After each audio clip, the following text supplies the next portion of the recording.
Good morning! So today, dahil maaga ako nagising at nasa mood ako, magba-vlog tayo. Charot! Pero actually, gagayahin ko lang yung mga nakikita kong vlogger. Yung bubuksan yung bintana, tapos kunwari titingin-tingin sa baba, tapos mag-uunat-unat. Yung tipong akala mo hindi mo alam na naka-record. Charot!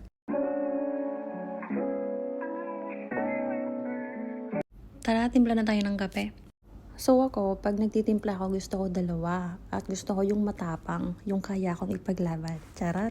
Then, lagyan na natin ng asukal para may tamis. Parang siya, nung una, sweet, pero di na naulit. Charot!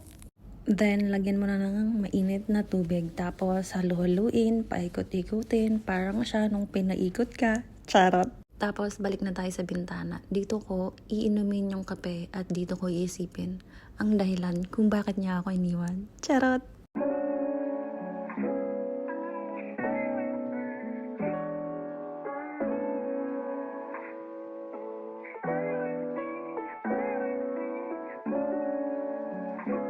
So, yun lang. Bye!